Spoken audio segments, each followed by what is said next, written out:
Hola, hermanos, ¿cómo están? ¿Bien? ¿Contentos? Es un placer para mí poder acompañarlos este sábado.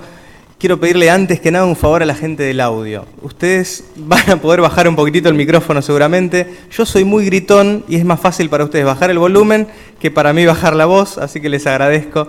Siempre le digo esto a la gente de audio. Es algo que heredamos, ¿no? Los italianos, algunos tenemos un tonito un poco...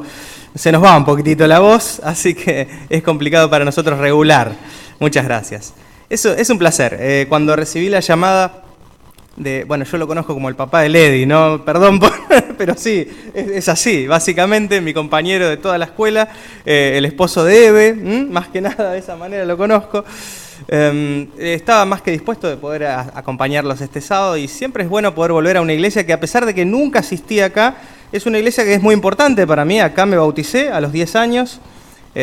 Junto con Gabriel, junto con Julián, con otros chicos que eran también de acá de Morón, los chicos Kairos, ¿no? También, me acuerdo, el pastor Kairos era pastor de acá de la iglesia. Después me casé acá también, ¿no? Me casé hace unos cuantos añitos ya, casi 5. Y bueno, tengo gente conocida, tengo mi familia, mis tíos, está mi maestra de segundo grado también, Adriana, Eve, bibliotecaria del IAMO, muy conocida. Y conozco mucha gente también por aquí, por Morón, así que es una iglesia muy especial para mí. Como bien decías, hace 5 años que trabajamos, estamos por empezar el 6º año como pastor de la iglesia. Este año pasado me ordenaron, así que sí, ya era pastor antes, pero me pueden llamar tranquilamente pastor. Me desempeñé 3 años como capellán, los otros 2 años en obra evangélica. Fui pastor de jóvenes de la iglesia de Florida. Estuve también en el interior 1 año trabajando en una iglesia en el distrito de 25 de Mayo. Y después los últimos 3 años como capellán del Instituto Adventista Florida. Ahora salimos de Buenos Aires por primera vez en estos 5 años. Vamos a trabajar en misiones como capellán del nivel superior del ISAM, el que antes era conocido como el IJBA, después fue IAJBA y ahora es ISAM, ¿no? Así que vamos a estar por allí los próximos años, no sabemos cuánto tiempo, pero va a ser todo un cambio para Vanina, mi esposa, y para mí. Quiero compartir con ustedes un poco de lo que Dios nos enseña a través de su palabra todos los días. Cuando estaba pensando en qué podía hablar con ustedes en el primer sábado del año, ¿no? Un sábado muy especial. Nosotros le damos ese tinte especial, ¿no? Porque en realidad es un sábado más en compañía del Señor, pero el ser el primer sábado del año nos ayuda a tener cierto concepto de mirar hacia adelante, ¿no? De decir, bueno, ¿qué voy a hacer durante el 2015? ¿Cómo me voy a comportar? ¿Cuáles son mis planes, mis proyectos, ¿no? Y es un buen momento para mirar hacia adelante. Así como en los últimos sábados del año a veces miramos hacia atrás y decimos cómo me moví o qué hice en el 2014, en este 2015 está bueno empezar de otra manera. Quería compartir con ustedes algo de lo que Dios nos enseña y la manera en la que yo creo que es la manera correcta en la que nosotros debemos enfrentar la vida y las situaciones que a veces no podemos solucionar de forma sencilla o de forma así inmediata. Hay muchas situaciones que pueden parecer imposibles de solucionar para nosotros. Imposibles, problemas que se ponen al frente tuyo y que vos no encontrás una solución aparente. Buscás ayuda, buscás soluciones, buscás a alguien que te pueda dar una mano y a veces pareciera que la solución no está. Muchas veces nosotros tendemos a buscar un montón de soluciones hasta recurrir a la mano de Dios, ¿no? Y cuando ya agotamos todas nuestras esperanzas y agotamos todos nuestros recursos, entonces ahí nos tiramos de rodillas, nos postramos y decimos, Señor, ayúdame, porque no sé qué hacer con esta situación. No digo que sea en todos los casos, algunos aprendimos quizás y ya lo hacemos al principio, ¿no? Y recurrimos a Dios de entrada, pero nuestra tendencia, ¿no? de manejarnos por nuestros propios medios hace que a veces vayamos a recurrir a Dios en último lugar. Pero cuando nosotros recurrimos a Dios, cuando nosotros pedimos la colaboración de Dios, ¿de qué manera lo hacemos? ¿Qué es lo que le pedimos? ¿O cómo hacemos para pedirle ayuda a Dios? Algunos me van a decir, Cristian, pero eso es normal, es natural. Nos ponemos de rodillas y le pedimos a Dios que nos solucione nuestro problema. Está bien, hasta ahí estamos todos de acuerdo. Pero ¿cómo lo hacemos? Específicamente, ¿a qué nos referimos? ¿O cómo hacemos para rogar la colaboración de Dios? Quiero compartir con ustedes algo que me tocó pasar en mi experiencia y que puede ser, me parece, de beneficio para todos nosotros. Había terminado el primer año de la Facultad de Teología, el primer año del estudio para pastor, fui a colportar a la ciudad de Puerto Madryn, pero por un tema de salud no pude terminar ese verano, y en el caso de la gente como nosotros, ¿no? O sea, no colportaba solamente por el tema de la misión, que obviamente es importante, sino también por los recursos para poder estudiar. Así que al terminar ese verano, no solamente no había terminado la campaña, sino que tampoco tenía los recursos suficientes para poder estudiar el año siguiente, y eso era un problema. El primer año la había piloteado bastante bien, había terminado acá en el IAMO, había ganado una beca para poder estudiar el 75% del estudio, había trabajado todo el verano anterior, así que mis papás ayudaron muchísimo también, pero había terminado ese año absolutamente en cero, no debía nada, pero no me sobraba absolutamente nada tampoco. Así que estaba pensando, luego de que había terminado ese verano, luego de esa campaña de colportaje fallida, estaba pensando qué iba a hacer al año siguiente. Tenía dos opciones. La principal opción era la opción normal, la que yo quería seguir, que era poder estudiar y trabajar al mismo tiempo con el plan de cuarto becario, o sea, trabajar y estudiar ese mismo año, pero para eso necesitaba pagar esa parte del estudio. Y la otra opción que había era dejar de estudiar ese año y trabajar, solamente trabajar, para poder juntar el dinero, para después al otro año seguir estudiando. El problema es que a mí esa opción, que era la única que yo veía como viable en ese momento, no me convencía. Yo no quería perder, entre comillas, ¿no?, un año de estudio. No quería atrasarme, quería darle derechito, quería salir cuanto antes de la facultad para servir al Señor. Pero la verdad la situación era complicada. No tenía el dinero como para pagar la matrícula, no tenía el dinero para empezar a estudiar, y realmente esto me dejaba sin dormir, estaba muy preocupado, estaba muy triste. No estaba conforme con lo que me estaba pasando. Y saben, en cierto momento de ese verano que estaba terminando y a punto de empezar el año escolar, ¿no? Me puse a hablar con el Señor y le reclamé una solución. Le dije, Señor, realmente tú me elegiste para ir a estudiar teología, yo creo que estoy haciendo lo correcto sirviéndote a ti en este lugar, entonces, ¿por qué las cosas no salen como yo pienso, ¿no? ¿Por qué las cosas no salen como yo lo esperaba? Si yo había planificado más o menos las cosas de esta manera, y las cosas salieron de otra manera. ¿Por qué? Así que en mi cabeza, en ese momento, en esa oración, surgieron un montón de posibles soluciones a mi problema, ¿no? A saber, por ejemplo, se me ocurrió que podía aparecer un milagroso donante anónimo, ¿no? ¿Por qué no? Dije, qué lindo sería que aparezca, no sé, alguien que no conozco y que ponga un montón de plata en mi cuenta para poder estudiar el año tranquilo. Dije, ¿no? Y oré acerca de eso, Señor, ¿por qué no tocas el corazón de alguien para que vaya y ponga, ¿no?, el dinero ahí? Después dije, qué lindo sería que yo me levante un día en mi casa, abra la puerta y aparezca un sobre, ¿no? Qué lindo, un sobre con plata. Raro, ¿no? Nosotros somos de Merlo, el sobre no duraría mucho en la puerta. Pero bueno, yo me lo había imaginado así que yo pensaba supuestas soluciones imaginarias para mi problema. Iba pasando el tiempo y ninguna de esas soluciones imaginarias aparentes se hacía realidad. Y pasaba el tiempo, y estaba a punto de llegar el día de matriculación y yo no tenía una solución y no tenía la plata, básicamente. Así que estaba justo uno de los días anteriores, ese fin de semana anterior al día de matriculación.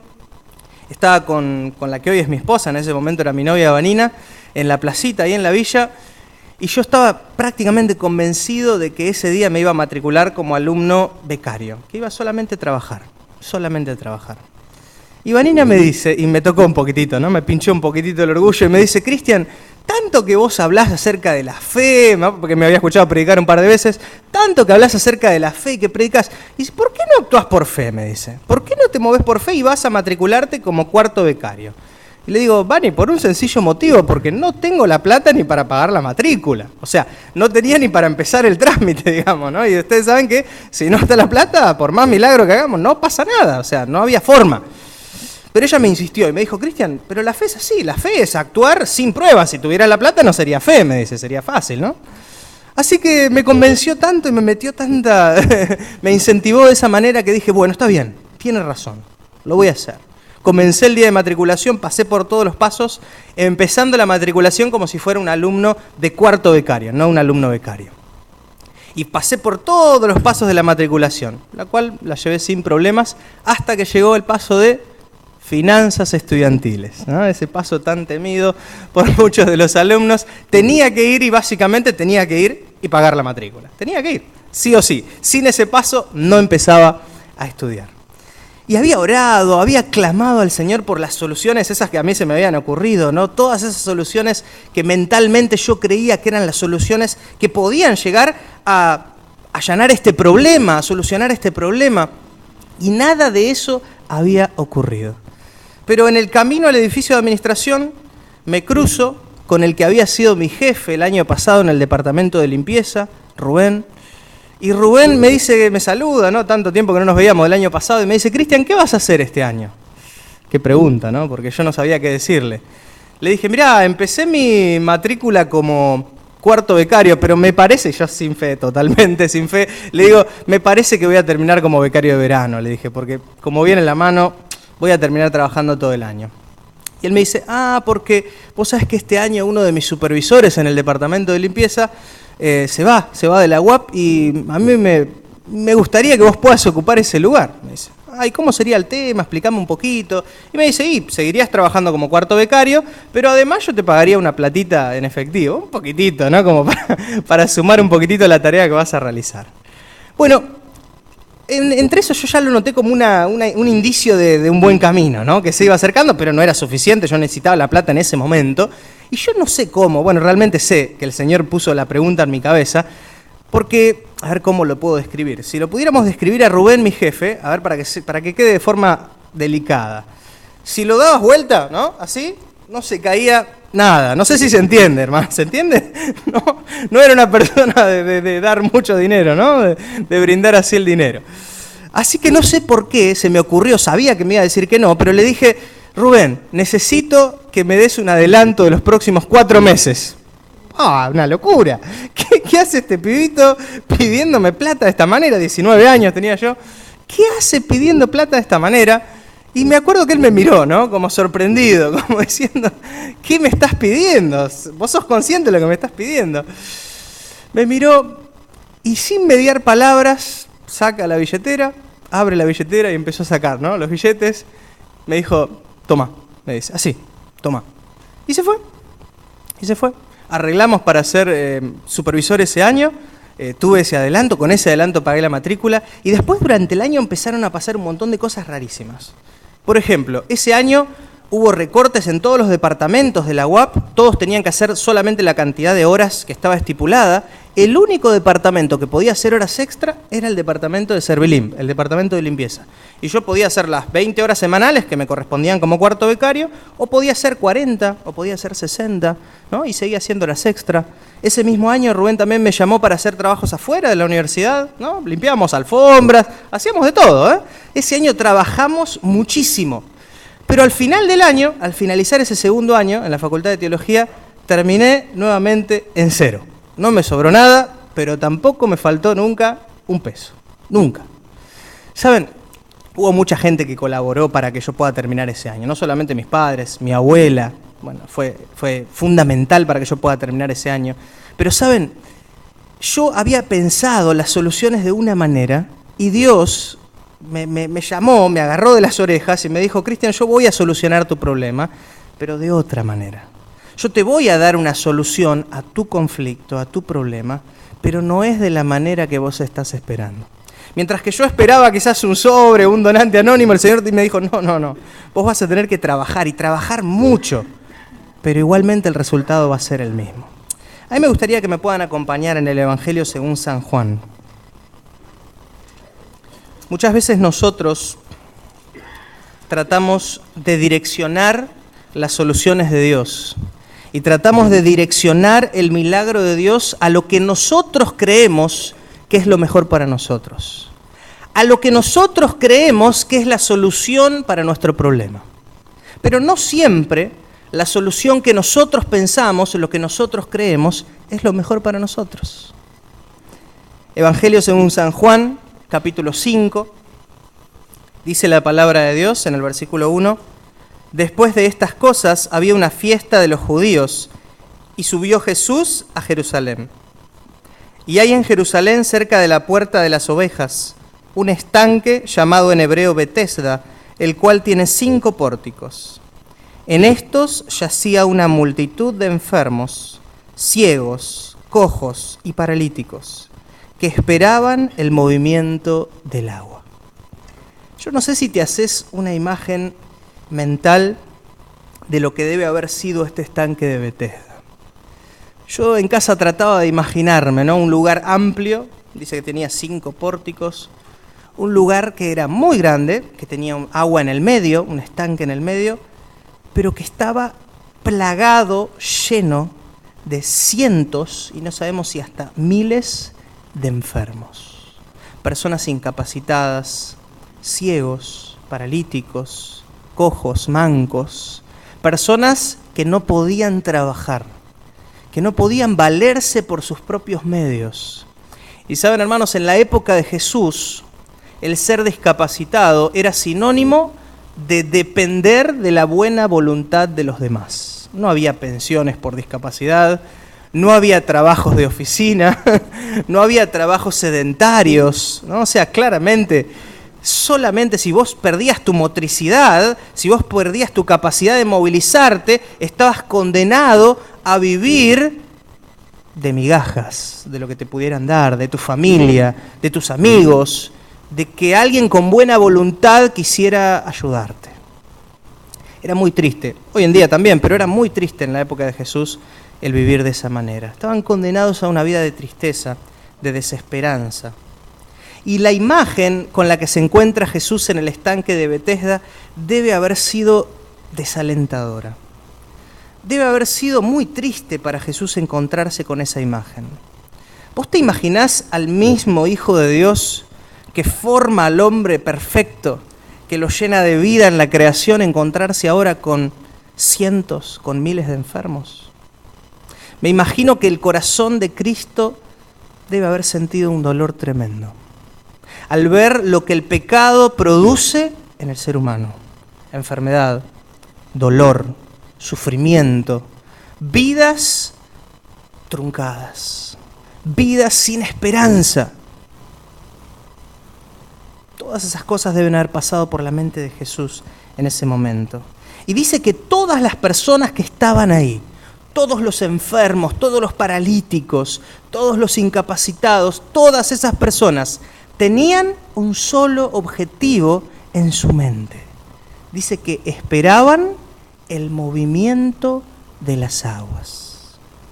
Porque dice el versículo 4, porque un ángel descendía de tiempo en tiempo al estanque y agitaba el agua, y el que primero descendía al estanque después del movimiento de las aguas quedaba sano de cualquier enfermedad que tuviese. Aquí no vamos a discutir si esto era verdad, si era tradición popular. No me interesa. Es lo que llegamos aquí, es lo que ve Jesús. Jesús llega, Jesús ve este grupo de personas enfermos, incapacitados, desesperados, y todos ellos anhelan una sola cosa. Anhelan que las aguas pudieran moverse para poder ser ellos los primeros en echarse al agua y poder ser sanos. Dice el versículo 5, que entre toda esa multitud, entre todas esas personas, había allí, dice la historia, un hombre que hacía ¿cuánto tiempo? 38 años que estaba enfermo. Yo no puedo, hermanos, por más que trato, no puedo ni siquiera hacerme una idea de lo que puede ser estar 38 años incapacitado. 38 años enfermo. No sabemos cuántos de esos 38 años llevaba en el estanque. No lo sabemos porque la Biblia no lo dice. Pero probablemente estaba hace mucho tiempo. De todos los años que estaba incapacitado, hacía mucho tiempo que estaba esperando el movimiento de las aguas. Por lo que vamos a ver a continuación en la historia, se da a entender como que era mucho tiempo ya. No sabemos la cantidad de médicos, la cantidad de lugares a donde habrá ido para tratar de solucionar su situación. No lo sabemos. Lo que sí sabemos es que este hombre estaba desesperanzado. Estaba triste porque su vida estaba truncada. Dice entonces que Jesús ve a este hombre que estaba hace 38 años postrado. ¿Saben? Cuando nosotros recibimos 2 o 3 días de reposo, no sabemos qué hacer en la cama, ¿no? ¿O no? Es así. No sabemos, nos movemos, no podemos quedarnos quietos, porque es así. Imagínense lo que debe ser 38 años dependiendo de otra persona para moverse. Entonces Jesús repara en este hombre, y cuando Jesús lo vio acostado y supo que llevaba ya mucho tiempo así, se acercó a este hombre y Jesús le hace una pregunta. Jesús no media introducciones, no media presentaciones, aparentemente porque la Biblia no lo dice, no hay más conversación que el hecho que Jesús llega, se acerca y le hace una pregunta a un hombre que hace 38 años que estaba postrado. Y la pregunta de Jesús es: ¿quieres ser sano? Son preguntas raras las de Jesús, ¿no? Interesantes. Saben, cuando Jesús pregunta, cuando Jesús hace una pregunta, hay muchas veces que son preguntas hasta, ¿cómo explicarlo? Pero son extrañas. ¿Se acuerdan en la pesca milagrosa? Cuando los discípulos habían estado toda la noche sin poder pescar nada, ¿qué les preguntó Jesús? ¿Se acuerdan? ¿Tienen algo de comer?, les preguntó Jesús. Ellos habían estado toda la noche sin poder pescar absolutamente nada, y Jesús se acerca a la orilla y les pregunta: ¿tienen algo de comer? Yo me hubiera enojado, ¿no? O sea, no era una situación sencilla. Los discípulos camino de Emaús están llorando, están tristes, están pateando las piedras porque su maestro había sido crucificado, había muerto, y Jesús se acerca y la pregunta que les hace es: ¿por qué están tan tristes? ¿Cómo me vas a preguntar eso, no? O sea, eran preguntas interesantes las de Jesús. Preguntas obvias, podríamos decir. A este hombre que hace 38 años que no caminaba, le pregunta: ¿quieres ser sano? No, si no voy a querer ser sano. Es una pregunta sencilla, ¿no?, de responder. ¿Cómo responderíamos a esta pregunta nosotros, hermanos, si estuviéramos en la posición de este hombre? ¿Qué les parece? ¿Qué diríamos? ¿Sí o no? Sí, me parece que sí, ¿no? Es interesante porque es una pregunta que se responde con sí o con no. Porque ¿quieres ser sano? Sí, quiero ser sano. O no quiero ser sano. Sencillito. No, quiero quedarme acá unos 38 años más. Bueno, si querés, está bien. O sea, sí quiero ser sano o no quiero ser sano. Pero este hombre responde de una manera distinta. No dice sí, no dice no. Este hombre dice en el versículo 7: Señor, le respondió el enfermo, no tengo quien me meta en el estanque cuando se agita el agua, y entre tanto que yo voy, otro desciende antes que yo. Pero Jesús te acaba de preguntar: ¿querés ser sano? Y este hombre responde: no tengo quien me meta en el agua. Interesante, ¿no? ¿Qué te da a entender la respuesta de este hombre? Que la sanidad para este hombre estaba totalmente encerrada, y solamente encerrada ¿en qué? En el agua del estanque de Betesda. Para este hombre, para este paralítico, la única solución a todos sus problemas era el agua del estanque. Y su mente no podía contemplar, no podía comprender una solución que no fuera la de que alguien lo lleve al agua del estanque. Ahí se terminaban sus soluciones. Por eso cuando Jesús le pregunta: ¿quieres ser sano?, él no dice que sí, pero da a entender que le gustaría ser sano, pero que hay un problema. Y el problema es que él era paralítico y estaba solo. Mientras que había otros que venían con amigos, con conocidos que los podían llevar al agua, él estaba solo. Y que había personas que estaban más cerca y que ni bien se agitaban las aguas, se tiraban. Y cuando él llegaba, ya era muy tarde. ¿Cuántas veces, hermanos, cuántas veces hemos limitado las soluciones de Dios a una sola cosa? ¿Cuántas veces hemos estado convencidos de que Dios necesita hacer esto específicamente para que yo esté bien? Y pensamos y decimos: Señor, cuando me des ese trabajo que estoy esperando, ahí todo va a salir bien, ¿no? O Señor, cuando me quites esta enfermedad que tengo de encima, ay, ahí qué feliz voy a ser. Señor, cuando soluciones este problema de esta manera específica en mi familia, ahora sí, ahí vamos a tener fe, ahí sí te vamos a seguir. Hermanos, ¿cuántas veces hemos cometido el error que yo cometí con el Señor en mi vida? Decirle, Señor, quiero una solución, pero quiero esta solución. Quiero que soluciones mi problema porque necesito tu ayuda, pero necesito que lo hagas de esta manera. No de la manera que vos quieras, de esta manera. El Señor Jesús se encuentra con este hombre y trata de quebrar los paradigmas que tenía en su cabeza. Trata de abrir su cabeza para que él pudiera entender que lo que él necesitaba era sanidad y no una persona que lo lleve al agua. ¿Saben? Muchas veces el Señor tiene que romper nuestros paradigmas, tiene que romper nuestra cabeza, abrir nuestra mente para que podamos comprender que lo que en realidad necesitamos es la solución de Dios y no dinero o trabajo o familia o lo que sea. Creemos que esa es la solución, pero el Señor te dice, yo tengo una solución para vos, pero es distinta, es diferente. Dice la palabra de Dios en el versículo 8, y saben cuántas veces yo he deseado saber qué pasó en el medio, ¿no? Porque la Biblia no nos cuenta. Yo no creo que la conversación haya sido tan breve, pero bueno, esto es lo que ha sido preservado.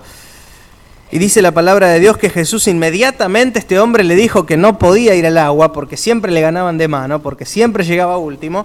Jesús le dice lo siguiente, levántate, toma tu lecho y anda. Sencillo, ¿no? Sencillo, pero raro. Yo no quiero ni imaginar a una persona que hace 38 años que no camina, que alguien se acerque y le diga, levántate. ¿Quién es este hombre? ¿Quién es? Porque no hubo presentaciones. No es que Jesús se acercó y le dijo, bueno, yo soy Jesús, soy el Mesías, el Hijo de Dios. No. Este hombre desconocido, como vamos a ver a continuación en la historia, porque este hombre no sabía quién era, recibe una orden de este desconocido y una orden para que él quiebre su cabeza y se levante después de 38 años. No sabemos qué discusión interna, qué conflicto interno hubo en su cabeza. Lo que sí dice la Biblia es que al instante aquel hombre fue sanado y tomó su lecho y anduvo. Al instante, dice la palabra de Dios, que este hombre fue sanado. ¿Y qué tuvo que ver el agua al respecto? ¿Algo? Bueno, la ubicación geográfica nomás, ¿no? Porque estaban ahí sentados, pero ¿tuvo que ver el agua? Saben, hermanos, la historia del paralítico de Betesda es una historia maravillosa. Es una historia muy conocida, seguramente todos la hemos leído un montón de veces.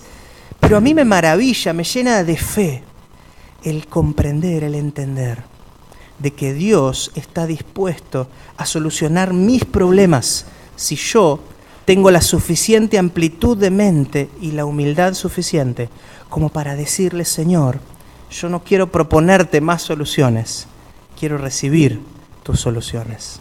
Señor, yo no quiero decirte qué es lo que tenés que hacer, sino que abro mi vida para que hagas en ella lo que vos creas que es más conveniente.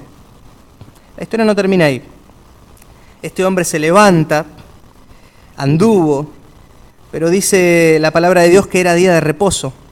Entonces los judíos dijeron a aquel que había sido sanado, es día de reposo, no te es lícito llevar tu lecho, le dicen los fariseos a este hombre. Es interesante, ¿no? Porque vemos a un hombre que había estado 38 años sin caminar y lo primero que vemos o lo primero que nos llama la atención no es que un hombre que hace 38 años esté caminando, lo que me llama la atención es que tenga su lecho bajo el brazo. Interesante manera de pensar la de los fariseos, ¿no? O sea, no estaban maravillados por el milagro, no les importaba el milagro, básicamente, no les preocupaba el milagro de Jesús, lo que sí les preocupaba es que haya sido un día de reposo. Y que este hombre estuviera llevando el lecho, ese lecho que había estado 38 años ahí. No les importaba lo demás, les importaba solo eso. Y dice la palabra de Dios, que ellos le preguntaron, él les respondió, dice el versículo 11, el que me sanó Él mismo me dijo, toma tu lecho y anda. Entonces ellos le preguntaron y le dijeron, claro, ¿quién es el que te dijo, toma tu lecho y anda? Y dice el versículo 13, el que había sido sanado no sabía quién fuese, porque Jesús se había apartado de la gente que estaba en aquel lugar.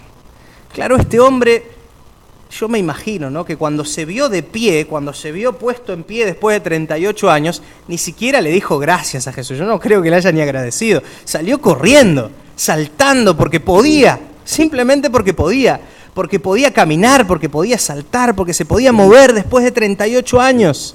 Y claro, lo que menos le importaba es quién había sido. Después de un tiempito se da cuenta y dice, ¿quién fue? No lo sé. Dice el versículo 14. Después le halló Jesús en el templo y le dijo, mira, has sido sanado, no peques más para que no te venga alguna cosa peor. Y el hombre se fue y dio aviso a los judíos que Jesús era el que le había sanado. Por esta causa los judíos perseguían a Jesús y procuraban matarle, porque hacía estas cosas en el día de reposo. Y Jesús les respondió, mi Padre hasta ahora trabaja y yo trabajo. Hermanos, la historia del paralítico de Betesda es una historia maravillosa. Es una historia cortita, es una historia breve, pero una historia que no deja de ser maravillosa. No tenemos prácticamente tiempo, pero en el capítulo siguiente, en Juan capítulo 6, hay una historia que también es muy conocida por nosotros, que es la multiplicación de los panes y los peces. Y en esta historia pasa exactamente lo mismo que en la anterior. Hay un problema que necesita ser solucionado, no lo vamos a leer porque no tenemos tiempo, pero hay un problema que necesita ser solucionado y hay supuestas soluciones de hombres. Se acercan los discípulos con algunas soluciones. La primera solución que recibe, dice en el versículo 7, es por parte de Felipe, ¿no? Felipe le responde, capítulo 6, versículo 7, 200 denarios de pan no bastarían para que cada uno de ellos tomase un poco. Un problema, una solución. Felipe, con su mente en el dinero, le dice, bueno, habría una solución, pero necesitaríamos más de 200 denarios de pan. ¿Sí? O sea, si sumáramos el sueldo que un obrero cobra durante 200 días, no sería suficiente para alimentar a toda esta gente. De hecho, que no lo tenían el dinero. Pero la solución de Felipe es esa. Entonces dice el versículo 8, uno de sus discípulos, Andrés, hermano de Simón Pedro, le dijo, aquí está un muchacho que tiene 5 panes de cebada y 2 pececillos. Otra solución humana. Le trae lo que consiguió, salió a buscar comida y consigue 5 panes y 2 peces. Pero aclara a continuación, como para que se entienda bien que él no está de acuerdo con eso, que no. Dice, ¿más qué es esto para tanto? Como diciendo, yo lo traje, pero bueno, Jesús, problema tuyo, ¿no? O sea, yo lo traje, yo ya hice mi parte, fui a buscar la comida, junté, convencí al chico para que me la dé, ¿no? Pero ya más de eso no puedo hacer. ¿Qué es esto para tantos? Entonces Jesús dijo en el versículo 10, hagan recostar a la gente. Y había mucha hierba en aquel lugar, y se recostaron como el número de 5.000. Y tomó Jesús aquellos panes, y habiendo dado gracias, los repartió entre los discípulos que estaban recostados, asimismo los peces cuanto querían. Y cuando se hubieron saciado, dijo a sus discípulos, recojan los pedazos que sobraron, para que no se pierda nada. Y el último versículo que leemos dice, recogieron pues y llenaron 12 cestas de pedazos, que de los 5 panes de cebada sobraron a los que habían comido. Un problema, una solución y la solución de Dios. Hermanos, no falla, ¿no? Durante nuestra vida nos vamos a encontrar con muchísimos problemas. Durante este 2015 seguramente va a haber un montón de veces en las que vos te vas a enfrentar ante un problema que aparentemente no tiene solución, que humanamente no tiene solución. Pero seguramente en tu cabeza van a surgir un montón de supuestas soluciones para ese problema. Vas a decir, qué lindo sería si esto se soluciona de esta manera. O qué lindo sería si esto pasara de esta manera. Yo te invito en esta mañana a que por medio de la fe estemos siempre pidiendo al Señor que Él haga su voluntad sobre nosotros. Que nuestros pedidos ante el Señor sean por una solución para nuestro problema. Claro que sí, porque Él nos llama a depositar nuestras cargas sobre Él. Él nos llama a que nosotros lo hagamos, a que le pidamos ayuda. Pero el Señor nos invita a que si tenemos fe en Él, si tenemos confianza en Él, también vamos a confiar que la solución de Él para nuestros problemas es la mejor para nosotros. Este es mi deseo y mi oración en esta mañana. Amén.